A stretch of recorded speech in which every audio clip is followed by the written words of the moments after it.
मेरा नाम नंदिनी है। मेरे पति को मरे हुए पूरे 8 साल गुजर चुके हैं। मैं खुद नौकरी करके अपना घर संभालती थी, मगर पति की पेंशन को मैं संभाल संभाल कर रखने लगी थी, ताकि उन पैसों से मैं तीर्थ यात्रा पर जा सकूं और मेरे पति की आत्मा को शांति मिले। मैं तीर्थ यात्रा पर जाने की तैयारी करने लगी तो अचानक नौकरानी दरवाजे पर आई और कहने लगी कि आपकी बहुत बहुत मेहरबानी होगी मालकिन, मेरा बेटा मर जाएगा, उसके इलाज के लिए मुझे पैसे दे दो, मुझे इस समय पैसों की बहुत ज़रूरत है। मैंने तरस खाकर तीर्थ यात्रा पर जाना कैंसिल कर दिया और सारे के सारे पैसे नौकरानी को दे दिए। नौकरानी मुझे दुआएं देने लगी और कहने लगी कि मालकिन, आप तो मेरा सहारा बन गई हो, भगवान आपको हमेशा खुश रखे। उसकी ये बात सुनकर मैं हंस पड़ी थी। भला मुझ जैसी विधवा को वो कैसी दुआ देकर गई है। उसके जाने के कुछ ही लम्हों के बाद दरवाजे पर जोर की दस्तक हुई।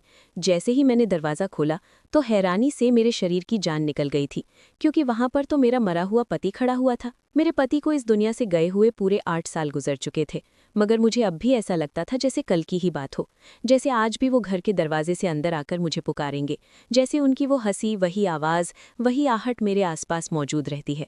मैंने अपने पति को भूलने की बहुत कोशिश की थी, बहुत चाहा कि मैं आगे बढ़ जाऊं, जिंदगी को नए रंग से देखूं, लेकिन मेरे पति की मोहब्बत मेरे दिल में इस कदर बसी हुई थी कि हर रंग मुझे उनके बिना फीका लगता था। लोग कहते हैं कि वक्त सब कुछ बदल देता है, मगर वक्त तो सिर्फ जख्मों को पुराना कर देता है। उनकी बेचैनी मेरे दिल से कभी कम नहीं हुई थी और ना ही उनकी शिद्दत कभी कम हुई थी। शुरू शुरू में तो मुझे समझ ही नहीं आता था कि मैं क्या करूं। अकेले में मेरा बिल्कुल भी मन नहीं लगता था। मैं खाना बना लिया करती थी, कपड़े धो लिया करती थी, नौकरी पर भी चली जाती थी, मगर शाम होते ही जैसे ही घर में आती तो एक अजीब सी खामोशी मेरा स्वागत करती थी। मेरे अंदर सिर्फ खामोशी ही खामोशी थी, और वो खामोशी जिसमें सिर्फ उनकी सांसों की याद बाकी रह गई थी। मेरी शादी को सिर्फ 5 साल ही हुए थे जब वो एक हादसे में अपनी जान खो बैठे थे। उनकी अचानक की मौत थी। उन्हें कोई बड़ी बीमारी या पुरानी बीमारी नहीं थी। आखिरी समय वो मुझे अलविदा तक न कह सके, यहाँ तक कि नज़र भी नहीं मिला सके।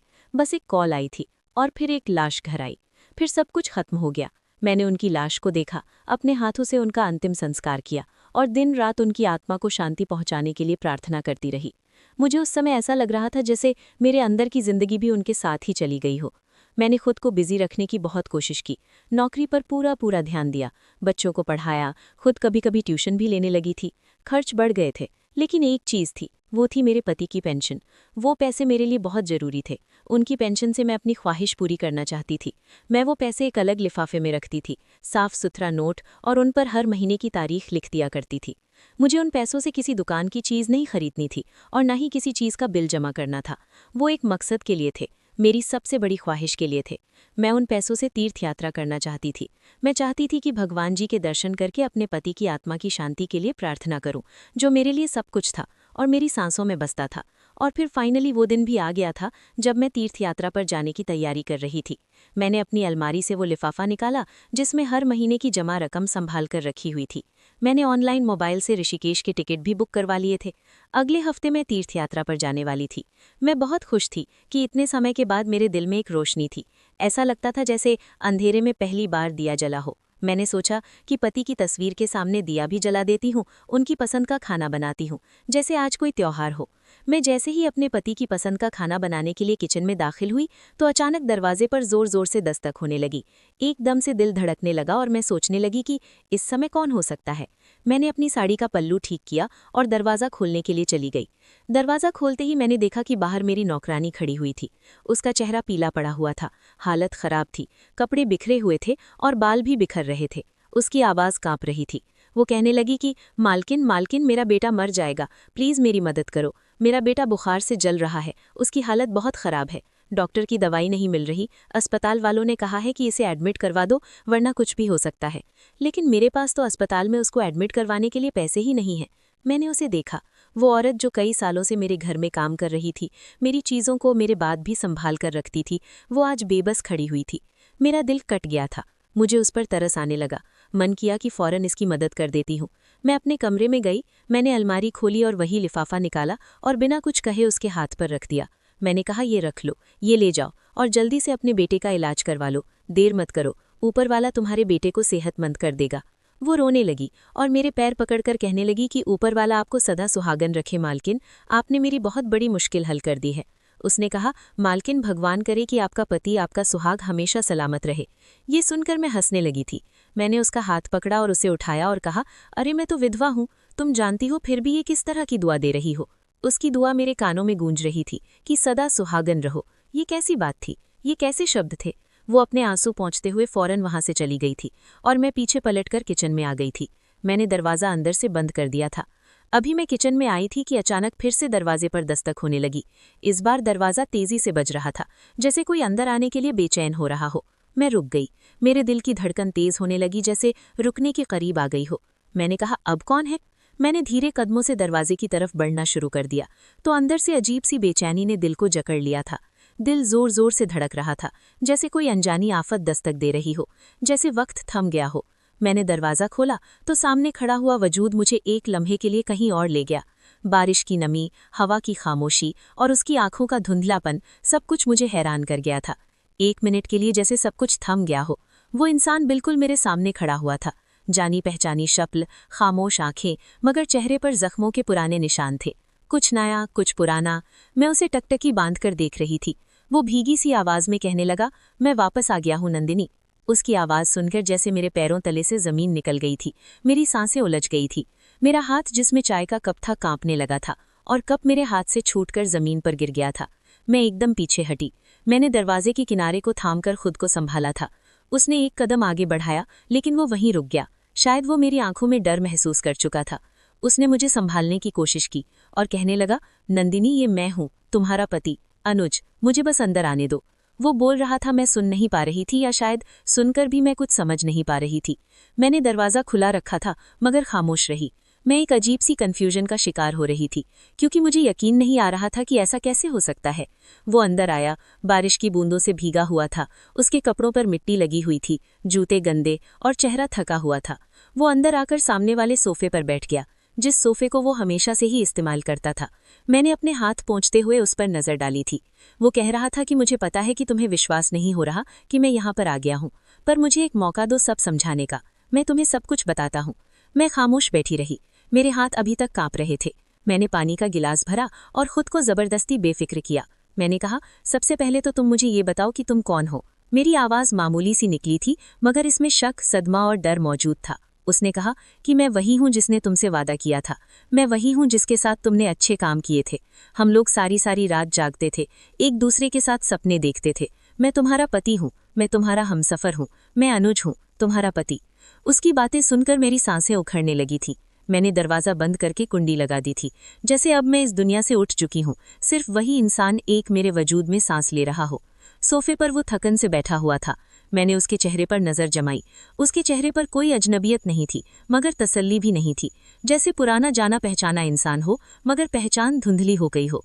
कुछ सवाल मेरे अंदर उठ रहे थे, मगर जुबान जैसे रुक गई थी। मैंने खनखनाती हुई आवाज़ में पूछा, तुम्हें याद है आखिरी बार हम कहाँ गए थे एक साथ? उसने सर झुका लिया, फिर नज़र उठाकर मेरी तरफ देखा और कहने लगा, नंदिनी, हम आखिरी समय गोवा गए थे, जहाँ तुमने जिद करके वो बर्गर खाया था जिससे तुम्हारा पेट खराब हो गया था। तुम कहती थी कि बारिश में भीगने का मज़ा सिर्फ चटपटे खाने में है। बारिश के दिनों में तुम पकौड़े बनाया करती थी। तुम्हें छोटे बच्चे पसंद है। तुम्हें बाजार का खाना बिल्कुल पसंद नहीं, बल्कि तुम घर में नई नई तरह के पकवान बनाना ज़्यादा अच्छा समझती हो। मैं उसकी बात सुनकर चौंक गई थी। उसे मेरी कही बातें अच्छी तरह से याद थी। ये कोई मामूली बात नहीं थी जो कोई भी जान सकता है। ये तो वो लम्हे थे जो हम दोनों के बीच दफन हो चुके थे। मेरा शक एक ही लम्हे के लिए पीछे हट गया, मगर फिर मैंने खुद को झंझोड़ा। मैंने सामने वाली दराज से वो एल्बम निकाली जो मैंने बरसों से नहीं खोली थी। मैंने तस्वीर उसके सामने रखी। मैंने कहा, पहचानो, ये कौन सी तस्वीर है? वो तस्वीर उठाकर कहने लगा कि ये हमारी फर्स्ट एनिवर्सरी की रात की तस्वीर थी, जब मैंने तुम्हारी पसंद की हरे रंग की शर्ट पहनी थी। और तुमने मुझसे कहा था कि तुम मेरे लिए अपनी पसंद से ये शर्ट लेकर आई हो, मगर वो मुझ पर ज़्यादा अच्छी नहीं लग रही थी। उनकी बात सुनते ही मैंने एल्बम बंद कर दी थी और सर पकड़कर बैठ गई थी। मैंने चौंक कर कहा कि अनुज, तुम तो मर गए थे। मैंने खुद अपने हाथों से तुम्हारा अंतिम संस्कार किया था, तुम्हारी चिता को जलते हुए देखा था। मैंने डरती हुई आवाज़ में कहा था। वो कुछ देर के लिए तो खामोश रहा, फिर कहने लगा कि हाँ, तुमने मेरा अंतिम संस्कार कर दिया था, मगर जिसका अंतिम संस्कार किया गया था वो मैं नहीं था। मैंने नज़र उठाई और कहा कि फिर वो कौन था? उन्होंने एक लंबा सांस लिया और कहने लगे कि वो मेरा जुड़वा भाई शरद था। हम दोनों एक जैसे थे। जन्म के बाद माँ ही सिर्फ हम में फ़र्क पहचानती थी, मगर किस्मत ने हमें जुदा कर दिया था। वो हमेशा मुझसे जलता था। पिताजी ने हर चीज़ मुझ पर भरोसा करके छोड़ दी थी और उसके हिस्से में सिर्फ खाली जायदाद रह गई थी। मैंने कई बार उसे साथ चलने के लिए कहा था, मगर वो कहता था कि जब तुम मरोगे तभी मेरा दिन आएगा। मैंने कहा, क्या मतलब? जुड़वा भाई? मेरी आवाज़ में हैरानी कम और कन्फ्यूजन ज़्यादा थी, क्योंकि मेरी पूरी ज़िंदगी में मेरे पति ने कभी भी अपने किसी भी भाई का जिक्र तक नहीं किया था, ना शादी से पहले, ना शादी के बाद। यहाँ तक कि मैंने कभी कोई तस्वीर तक नहीं देखी थी, ना कोई जिक्र सुना था।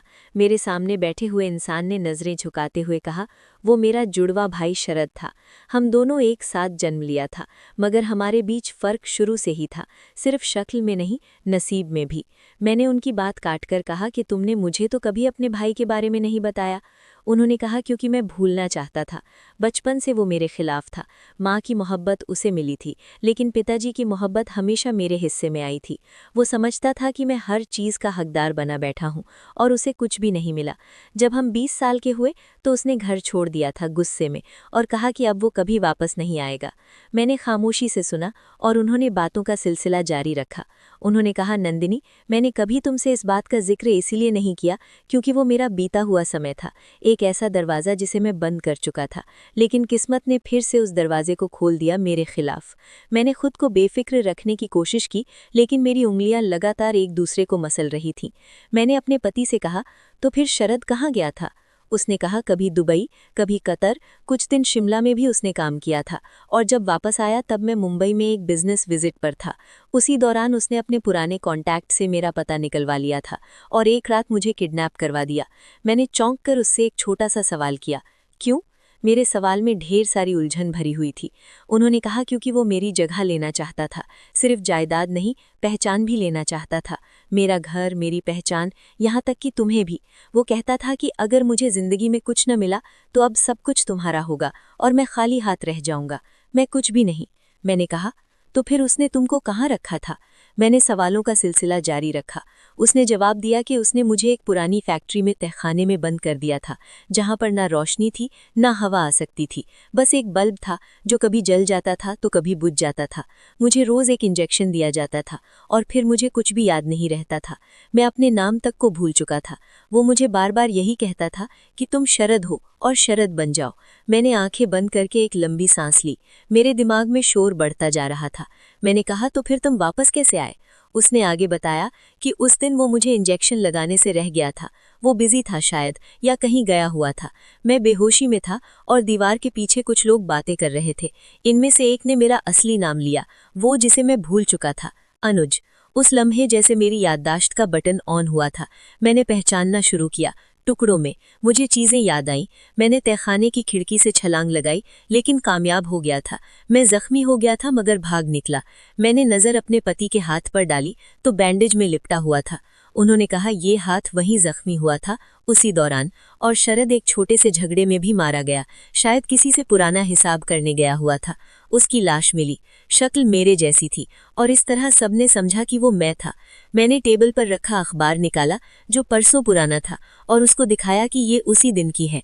ये तस्वीर थी उस लाश के साथ, यही पहचान, यही यकीन। उसने सर हिलाया और कहा, क्योंकि उसके पास मेरी पहचान, मेरी डॉक्यूमेंट्स भी थे, और तुम सदमे में थी, इसलिए तुमने कोई सवाल नहीं किया, सब कुछ यकीन कर लिया। मैंने धीरे से कहा, अनुज, तुम्हें मेरी याद कैसे आई? वो मेरी तरफ देखकर कहने लगा कि जब मैं अस्पताल में था, बेना मरीज के तौर पर, तब भी एक चेहरा रोज मेरी आंखों के सामने आता था। वो तुम्हारा चेहरा था, तुम्हारे हाथ, तुम्हारी मुस्कुराहट, तुम्हारी वो आदत कि चाय में चीनी का चम्मच रखकर घुमाने के बाद चम्मच को टेबल पर नहीं रखती थी, बल्कि तप में ही रहने देती थी। मैंने जोर से मुस्कुराकर कहा कि अनुज, मैं अभी भी ऐसा ही करती हूँ।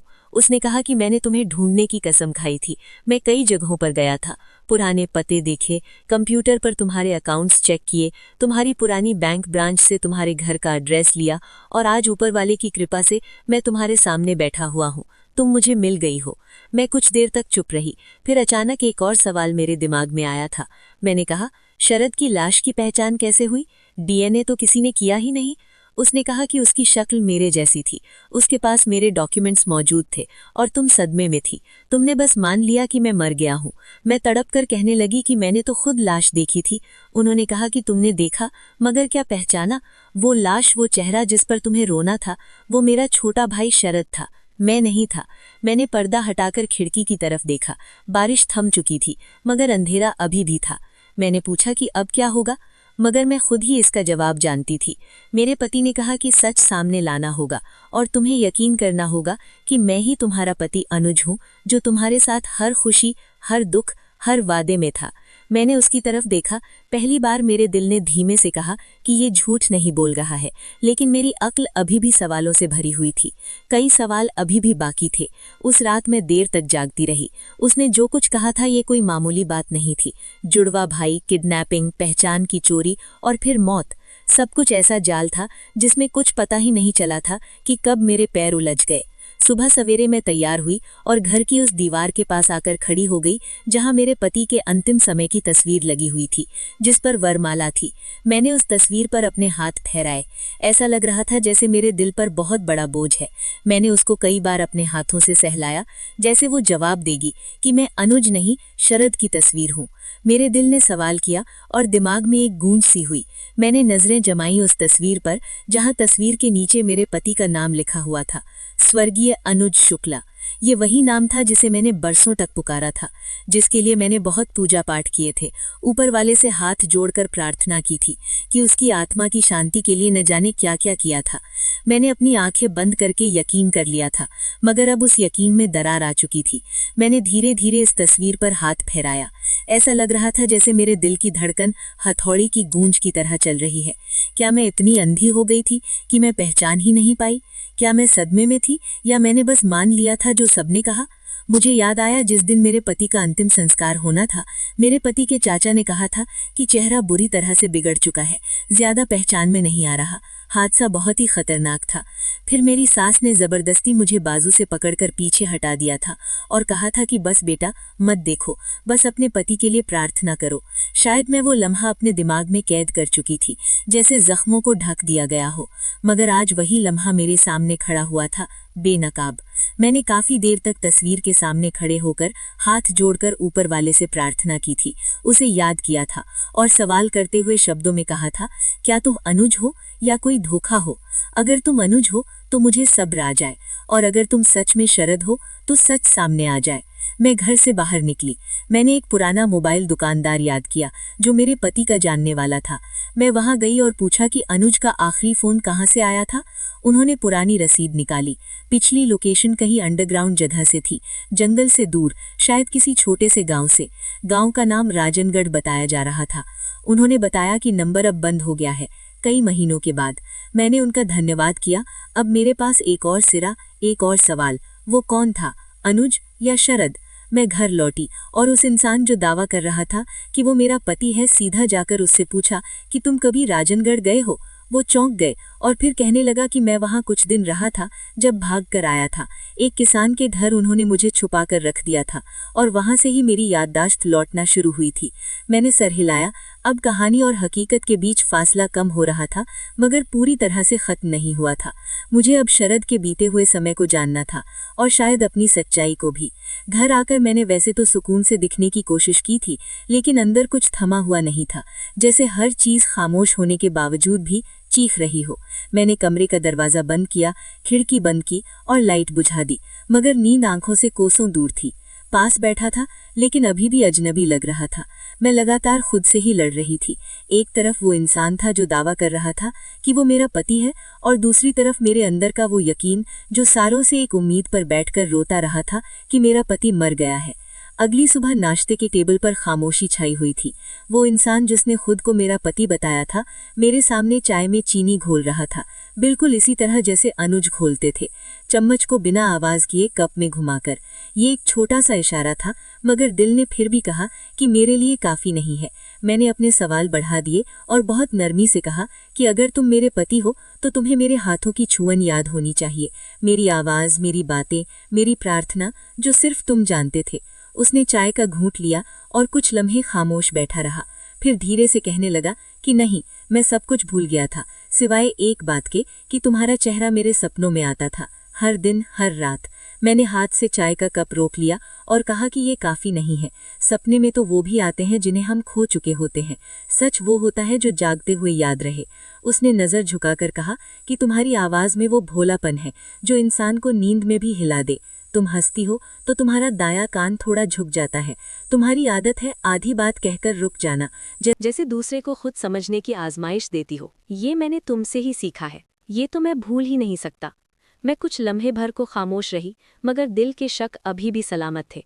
तब मैंने कमरे में जाकर एक छोटा सा बॉक्स निकाला जिसमें पुरानी याददाश्त थी, मेडिकल रिपोर्ट्स और कुछ पुराने लेटर थे। मैंने वो रिपोर्ट्स टेबल पर रख दी और कहा कि ये मेरी मेडिकल फाइल है, मेरे खून का ग्रुप है, मेरी एलर्जी, मेरे पुराने हॉस्पिटल के रिकॉर्ड्स हैं। तुम्हें कुछ याद है? वो आगे बढ़ा, फाइल को देखा, कुछ पेपर्स पलटे, फिर कहने लगा, तुम्हारी नाक में हमेशा सर्दी के दानों की एलर्जी होती है, तुम्हें अमेग्लिन रैशेज हो जाते हैं, और तुमने 2 बार दांत का इलाज भी कराया था, मगर कभी फिलिंग पूरी नहीं कराई क्योंकि तुम्हें ड्रिल की आवाज़ से डर लगता है।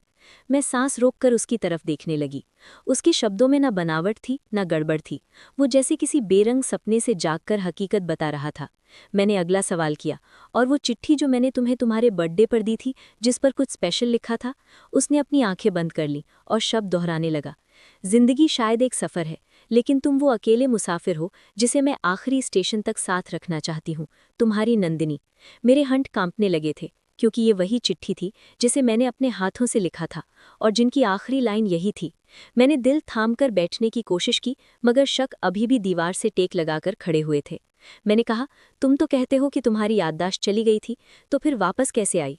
उसने कहा, वो किसान जिसके घर में मैं रहा, वो किसान भी था और एक तरह से वैद्य का काम भी बहुत अच्छे से जानता था। उसने अपने घर में रखकर मेरा इलाज किया, जड़ी बूटियों से। वो रोज़ मुझे ऐसी ऐसी जड़ी बूटियाँ दिया करता था जिनसे धीरे धीरे मेरी याददाश्त वापस आने लगी थी।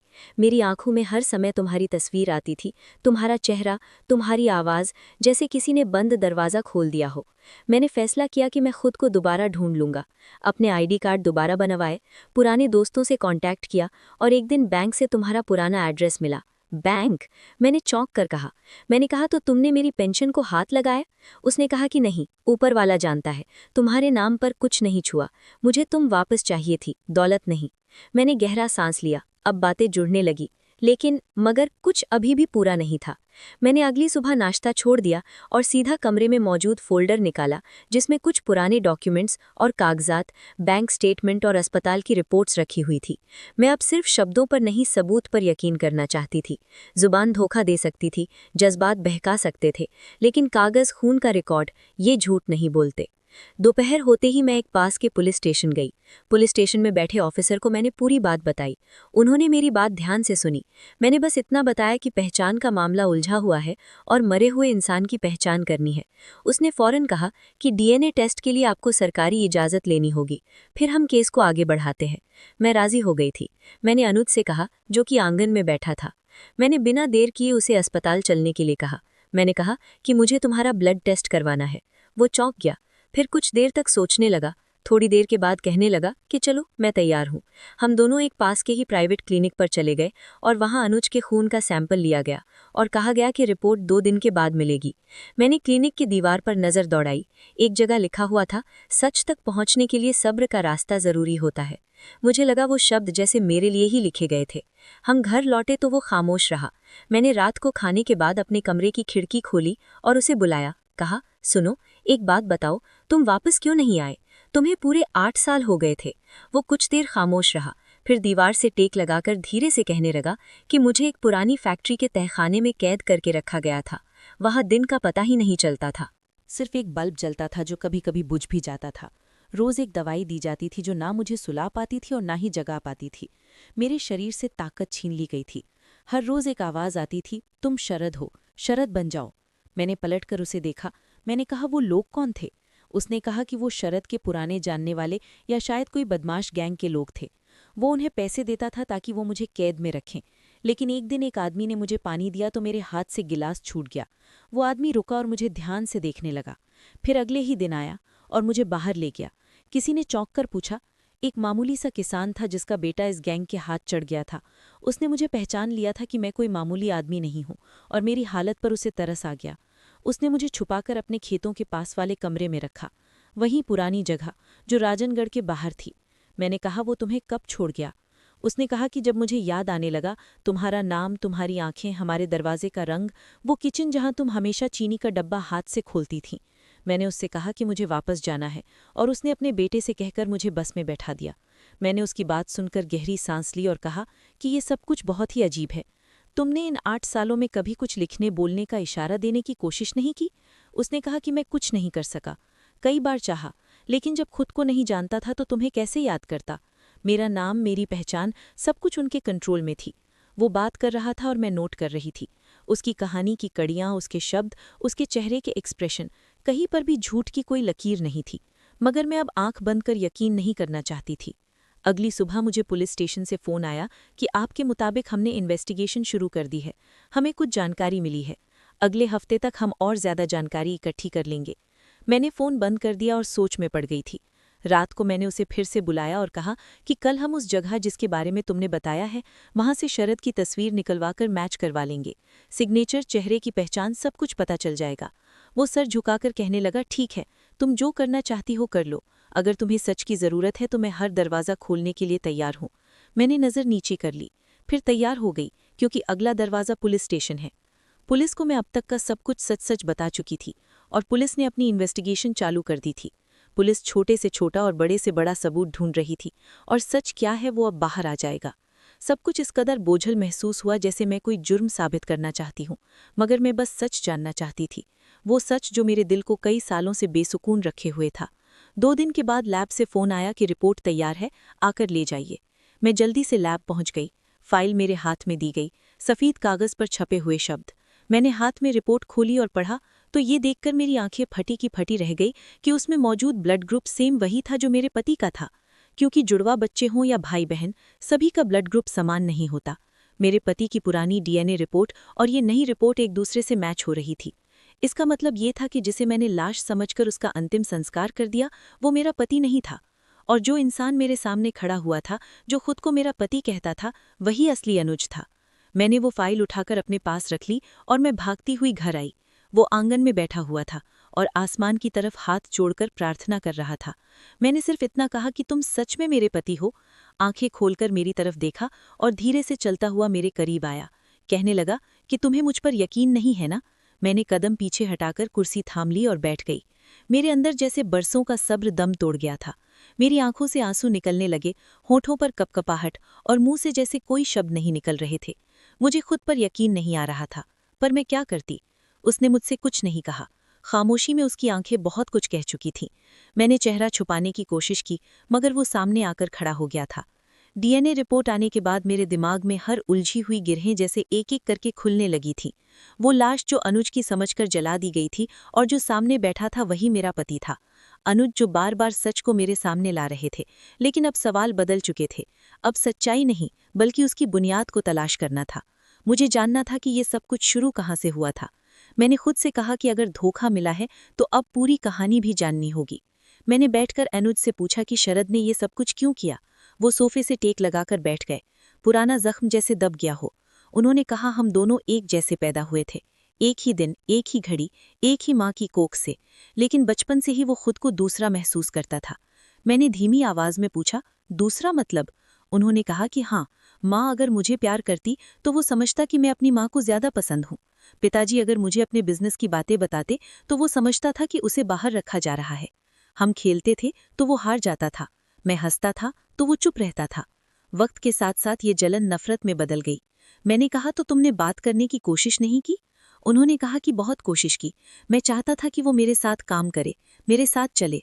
मैंने अपने बिजनेस में उसे हिस्सा देने की भी कोशिश की थी, मगर उसने कहा कि मुझे हिस्सा नहीं चाहिए, मुझे तुम्हारी जिंदगी चाहिए। मैंने कहा, तो ये तुमने मुझे पहले क्यों नहीं बताया? उन्होंने कहा कि मैं तुम्हें कैसे बताता, मैं उसे भूल चुका था। वो परदेसी बनकर दुनिया में गुम हो चुका था। तुमसे शादी के बाद मेरे दिल में इसका जिक्र करना भी मुझे ठीक नहीं लगा था। मैंने उसकी बात सुनकर नजरें नीची कर ली थीं। आगे उन्होंने बताया कि दिल में एक अजीब सा एहसास था, जैसे हमेशा वहम के पीछे मौजूद था और हम सब उसे नज़रअंदाज करते रहे। मैंने कहा, क्या वो तुम्हें मारना चाहता था? मैंने दोबारा से सवाल दोहराया जो मेरे दिल में बार बार गूंज रहा था। अनुज ने नजर मेरी तरफ उठाई और कहने लगे कि नहीं, वो मुझे शारीरिक तौर पर नहीं मारना चाहता था, वो मुझे वजूद से मिटा देना चाहता था। वो चाहता था कि मैं ऐसे कहीं दफन हो जाऊं कि दुनिया में अनुज के नाम पर सिर्फ वो रहे। तुम्हारे साथ मेरे घर में मेरे नाम पर वो जिंदगी जो मेरी थी वो पूरी तरह से उसकी हो जाए। और वो कामयाब हो गया था कुछ समय के लिए। मैंने धीरे से कहा कि अनुज। उन्होंने एक गहरी सांस ली और कहने लगे कि तुमने उसका अंतिम संस्कार कर दिया और मैं एक अनजाने गांव में एक छोटे से कमरे में अपनी पहचान को भूल बैठा था। मैंने कहा, और मैं भी इस धोखे का हिस्सा बन गई। अपनी आंखों से शरद के चेहरे में अपने पति के नाम का अंतिम संस्कार कर दिया और दिल से उसकी जुदाई को कबूल कर लिया। और वो आगे बढ़ा और मेरा हाथ थामकर कहने लगा कि नहीं, तुम इस धोखे की कैद में थी, कसूरवार नहीं थी। तुम वही कर रही थी जो दुनिया तुम्हें दिखा रही थी। जो तुमने देखा, जो सुना, उस पर यकीन किया। सच में तो मैं ही भूल गया था। तुम क्या करती? मैंने कुछ कहने के बजाय उसके हाथ को खामोशी से थाम लिया, जो इस बार इल्जाम का नहीं बल्कि मोहब्बत का था। फिर मैंने एक और सवाल किया जिसने उसे थोड़ा सा चौंका दिया था। मैंने कहा, शरद की मौत कैसे हुई? उसका झगड़ा किससे हुआ था? अनुज ने एक लम्हे रुककर जवाब दिया, ये वो पहलू है जिसे मैं खुद भी समझने की कोशिश कर रहा हूँ। फैक्ट्री जहाँ मुझे रखा गया था वो किसी छोटे जुर्म वाले गैंग के जरिए इस्तेमाल की गई थी। शरद उन्हीं से कांटेक्ट में था, लेकिन लगता है उसने किसी को धोखा दिया, किसी के पैसे मारे। जिस रात में वहां से फरार हुआ वो शायद किसी मामले में फंसा और मार दिया गया। पुलिस को लाश मिली और उसके पास मेरे कागज थे, मेरे डॉक्यूमेंट्स थे। उसने मेरे जैसे ही कपड़े पहने हुए थे, इसलिए वो लाश मेरी समझी गई। मैंने कहा, तुम्हें क्या लगता है कि शरद का कत्ल किसी बदले में हुआ? मैंने सीरियस होकर पूछा था। अनुज ने सर हिला दिया और कहने लगे कि हाँ, मुझे भी ऐसा ही लगता है। इस कत्ल का ताल्लुक मेरी किडनैपिंग से भी है। शरद ने जिन लोगों को इस्तेमाल किया था वो सब खामोशी से अलग हो गए थे। मैं उन सब लोगों को तलाश करना चाहता हूँ। मैंने कहा, लेकिन कैसे? मैंने फिक्रमंदी से पूछा था। उन्होंने कहा कि शरद का एक पुराना मोबाइल मेरे पास है जो अस्पताल वालों ने मुझे दिया था। शायद उसमें कोई नंबर, कोई कॉन्टैक्ट या कोई राज हो। मैं चाहता हूं कि हम पुलिस के बजाय खुद इन्वेस्टिगेशन करें, तब तक जब तक कि कोई सुराग ना मिल जाए। मैंने कहा, लेकिन पुलिस भी अपना काम कर रही है। उन्होंने गहरी सांस ली और कहने लगे, सफर अभी खत्म नहीं हुआ। पुलिस जो कर रही है कर ले, ये सब तो अभी शुरू हुआ है। एक ऐसा सफर जिसमें हम दोनों को अपने बीते हुए समय के अंधेरों से गुजरना होगा। लेकिन अब फर्क ये है कि तुम मेरे साथ हो। मैंने सर झुका लिया था और दिल में एक प्रार्थना की थी कि हे भगवान, अब जो भी सामने आए वो सच हो और वही रास्ता हो जिस पर हम पूरी तरह से एक बार फिर जिंदगी जी सकें। शरद के साथ जो हुआ था वो भी एक कहानी का हिस्सा था और अब ये जरूरी था कि हम इस कहानी का आखिरी पन्ना खुद लिखें, पूरे सच के साथ। अदालत की उस दिन सुबह मैंने सिंपल कपड़े पहने थे, बिना किसी रंग के, जैसे मैं खुद को भूल जाना चाहती थी। दिल भारी था मगर कदम मजबूत थे। कई महीने की इन्वेस्टिगेशन, सवाल जवाब, शक, सबूत, सब एक आखिरी सच के लिए जमा हो चुके थे और अब सच कानून के जवाब में साबित करना था। अदालत में खामोशी थी, जैसे हर दीवार ने भी हमारी कहानी सुन रखी हो। गवाह कटघरे में खड़े हुए थे। जज ने नजर उठाकर मुझसे सवाल किया, आप क्या कहना चाहती हूँ? मैंने एक लम्हे के लिए अपनी उंगलियों को देखा जिसमें वही पुरानी चुभन महसूस हो रही थी। वक्त के कांटे जो 8 साल से अंदर घुसे हुए थे। मैं 8 साल तक एक मरे हुए इंसान को याद कर रही थी, उससे मोहब्बत कर रही थी, जिसे मैं अपना पति समझ रही थी, बल्कि वो मेरा पति नहीं था। मैंने जिस इंसान को याद किया, उसकी तस्वीर आंखों में रखी, वो दरअसल जिंदा था और जिसका अंतिम संस्कार हुआ वो मेरा पति नहीं था, उसका जुड़वा भाई था। मेरी बात सुनकर अदालत में सरसराहट सी फैल गई थी। मुझे एक सच के बदले 8 साल का धोखा मिला। मुझे वो दुख नहीं जो मौत का होता है, बल्कि वो जख्म मिला जो धोखे से मिलता है। मैंने लम्हे भर को सांस लिया और फिर कहा कि ये केस सिर्फ पहचान का नहीं, ये वजूद की चोरी का है। एक इंसान ने मेरे पति की जिंदगी चुराई, नाम, चेहरा, पहचान और मेरी फीलिंग्स, और उस झूठ के अंदर उसका अंतिम संस्कार कर दिया गया। अदालत में वो शख्स जिसे मैं अनुज मान चुकी थी खामोशी से बैठा था और उसके बराबर में वकील मौजूद था जो सफाई दे चुका था कि डीएनए यही कहता है कि ये इंसान वही है जिसके साथ नंदिनी जी की शादी हुई थी। उनके पति अनुज, तो इस हिसाब से नंदिनी जी के पति अनुज ही हैं। शरद की मौत जो एक हादसे में हो गई थी, अब ये कत्ल के तौर पर दर्ज की गई थी। उसकी पहचान गैर कानूनी दस्तावेज और पैसों के फायदे के इल्जाम के तहत उस पर मुकदमा दायर कर दिया गया। चाहे वो अब इस दुनिया में ना रहे, मगर उसका जुर्म जिंदा था। अदालत ने ये केस रिमार्क्स कर दिया, ये मामला सिर्फ पहचान का नहीं था, जज्बात और भरोसे के कत्ल का भी था। ऐसे मामले कानून के लिए नई मिसाल बनेंगे। कार्रवाई पूरी हुई, फैसला सुनाया गया और फाइल बंद हो गई।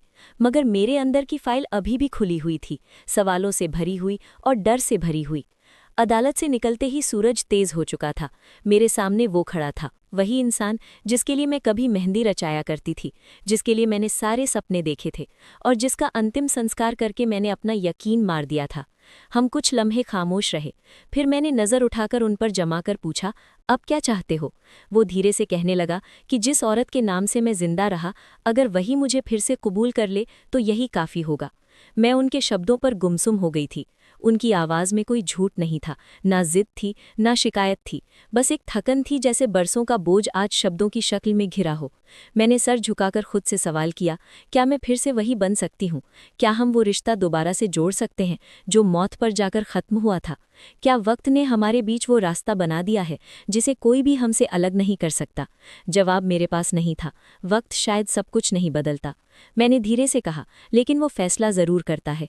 अनुज ने सर हिलाया और कहा कि मैं इंतज़ार करूंगा, जितना भी समय लगे, जितनी भी मुश्किल हो। हम दोनों सुई की तरह अलग अलग रास्तों पर चल पड़े, एक दूसरे से न दूर हों न करीब हों। घर वापस आकर सब कुछ बदला बदला सा लग रहा था। दीवारें वहीं थीं, तस्वीरें वहीं थीं, लेकिन उनमें झलकती हुई यादें जैसे एक नई रोशनी से जगमगा रही थीं। मैंने कमरे का दरवाज़ा बंद किया, कपड़ों की अलमारी से वो पुराना संदूक निकाला जिसमें मैंने शादी के दिन की फ़ोटो और हमारे साथ की कुछ कीमती निशानियां रखी हुई थी। मैंने धीरे से एक एक फ़ोटो निकाली। शादी वाले दिन की फ़ोटो जिसमें वो गोल्डन रंग की शेरवानी में मेरे साथ बैठे हुए थे और मैं लाल रंग के लहंगे में उनके पास शर्माती हुई बैठी थी। वो लम्हा आज भी मेरी आंखों के सामने जिंदा हो गया था। फिर शादी के बाद पहली होली की तस्वीर, वो जिसमें मेरे पति अनुज ने अपने हाथों से मेरे गालों पर होली का रंग लगाया था। मैं धीरे धीरे एल्बम पलटती रही। तस्वीरों के रंग जैसे बोलने लगे थे। याद है ये लम्हा, ये खुशबू, ये हंसी मजाक। और हर तस्वीर के साथ मेरा दिल कहता रहा, ये सब कुछ किसी झूठ में नहीं दबाया जा सकता था। ये हकीकत थी, ये तुम्हारी जिंदगी थी, तुम्हारा रिश्ता था। तभी कमरे के दरवाजे पर धीरे से दस्तक हुई। ये वही इंसान था जिसे मैंने बरसों से अपने सपनों में देखा था, जिसकी तस्वीर को मैं सीने से लगाकर रोया करती थी और जो हकीकत में मेरे सामने जिंदा बैठा था। मैंने तस्वीर दोबारा बंद करते हुए पूछा, क्या तुमने कभी सोचा था कि लौटकर सब कुछ वैसा ही पाओगे? उसने दरवाजे के पास खड़े होकर हल्की सी मुस्कुराहट दी और कहने लगा कि नहीं, मगर मेरे दिल में उम्मीद ज़रूर थी कि कम से कम तुम मुझे पहचान जाओगी। मेरे दिल ने एक हल्की सी धड़कन बदली थी। मैंने नज़र झुकाते हुए कहा कि मुझे वक्त लगेगा, पर अब मैं सच जान चुकी हूँ। वो धीरे धीरे कमरे के अंदर आया, कुर्सी खींचकर मेरे सामने बैठ गया और कहने लगा कि मैं ज़बरदस्ती कुछ नहीं चाहता, बस इतनी सी ख्वाहिश है कि एक दिन तुम्हारा हाथ थामूं, वही हाथ जो कई सालों तक मेरी हथेली से जुदा रहा। मैंने हाथ नीचे रखे और धीरे धीरे उसकी तरफ देखा। वो लम्हा जो बरसों पहले टूट गया था, अब धीरे धीरे जुड़ने लगा था। मैंने कहा, क्या तुम चाहते हो हम वो सब फिर से शुरू कर दें? मगर मेरे शब्दों में सख्ती नहीं थी, सिर्फ सावधानी थी। उसने बहुत धीरे से कहा कि नहीं, मैं चाहता हूं कि हम वो कुछ नया बनाएं जो पहले से बेहतर हो, पहले की तरह बनने की कोशिश नहीं, इस बार सच्चाई के साथ, पूरी सोच के साथ और तुम्हारी मर्जी से। मैंने एक पुरानी तस्वीर दोबारा निकाली जिसमें हम दोनों एक सड़क किनारे आइसक्रीम खा रहे थे। तब अनुज ने मेरी नाक पर थोड़ी सी आइसक्रीम लगा दी थी और मैंने गुस्से में करीबी पत्थर उठाकर उन्हें मारने की धमकी दी थी। वो लम्हा इतना सादा था मगर आज कीमती लग रहा था। मैंने पूछा, तुम्हें ये दिन याद है? उसने तस्वीर देखते हुए कहा कि बिल्कुल, मुझे सब कुछ याद है। तुमने कहा था अगर दोबारा आइसक्रीम से छेड़ा तो घर वापस चली जाऊंगी, और फिर तुमने 2 आइसक्रीम और मांग ली थी। हम दोनों हंस पड़े थे। पहली बार बरसों बाद मैं उनकी मौजूदगी में खुलकर हंसी थी, जैसे दिल के अंदर एक चिराग जल उठा हो। अनुज ने नरमी से कहा कि ये सब आसान नहीं होगा, लोग बातें करेंगे, यादें चुभेंगी, रातों को डर भी लगेगा, मैं जानता हूँ, लेकिन अब मेरे साथ तुम्हारा साथ है। मैं हर वो सवाल तुम्हारे साथ खड़े होकर सुनूंगा, हर रात जाग कर गुजारूंगा और हर वो डर तुम्हारे हिस्से से काट कर अपने हिस्से में ले लूंगा।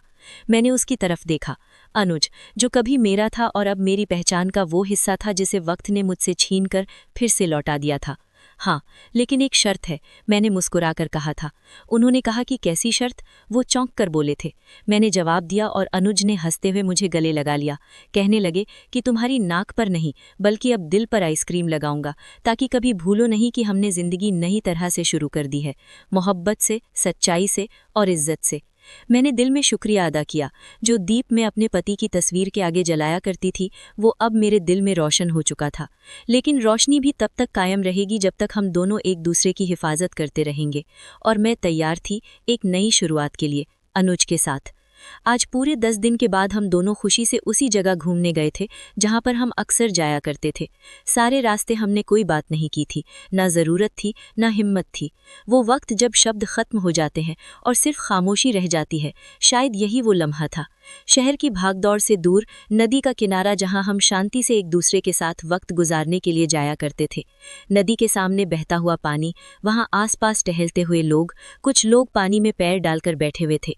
ये नज़ारा किसी पुराने राज से ज़्यादा महबूब लग रहा था। हम दोनों वहां बैठे काफ़ी देर तक बातें करते रहे। घर आकर हम दोनों ने एक साथ खाना खाया। फिर वो तस्वीर जो शरद के अंतिम समय की थी, जो मेरे घर में वरमाला के साथ लगी हुई थी, जैसे मैं अनुज की तस्वीर समझकर उसके आगे दीप जलाती रही थी, उसके आगे प्रार्थना करती रही थी। मैंने प्रार्थना की और ऊपर वाले से कहा कि शरद के लिए माफ़ी का दरवाज़ा खोल देना। वो जीना चाहता था मगर गलत तरीके से। अगर वो माफ़ी के काबिल है तो उसे माफ़ कर देना। मेरे पति अनुज मेरे पीछे ही खड़े हुए थे। उनकी आहट सुनी और उनके वजूद को महसूस किया। उन्होंने धीरे से मेरे कंधे पर हाथ रखा, जैसे वो लम्हा हमारे बीच का कोई बोझ था जिसे अब हम दोनों बांटना चाहते थे। हम घर आ गए थे। इस नई जिंदगी का नया सफ़र सुकून भरा था। शरद ने जो किया वो शायद माफ़ी के काबिल नहीं था, लेकिन उसने जो दिखाया वो हमें बहुत कुछ सिखा गया। मैंने कुछ देर के बाद अनुज से कहा कि अब मैं विधवा नहीं हूँ, न धोखे की कैद में हूँ। अब मैं सिर्फ एक औरत हूँ जो सच के साथ जीना चाहती है, अपनी पहचान के साथ। अनुज ने मेरा हाथ अपने हाथों में ले लिया और कहने लगे कि क्या तुम मुझे एक बार फिर से पहले जैसा हाथ दे सकती हो, जिससे पहले मैंने कुछ लम्हे सोचा, फिर हाथ आगे बढ़ाया। न गुजरे हुए समय की कैद, न आने वाले डर का हाल, सिर्फ सच, सिर्फ हम दोनों। हम दोनों एक दूसरे के साथ बहुत खुश हैं और अपनी नई जिंदगी को पुराने जैसा कर लिया है, लेकिन बिना किसी सवाल और बिना किसी डर के। दोस्तों, उम्मीद करती हूँ आपको हमारी कहानी पसंद आई होगी। कहानी पसंद आई है तो वीडियो को लाइक करें, चैनल पर नए हैं तो चैनल को सब्सक्राइब करें और हाँ, नोटिफिकेशन बेल को ज़रूर दबाएं ताकि अगली अपडेट सबसे पहले आपको मिले।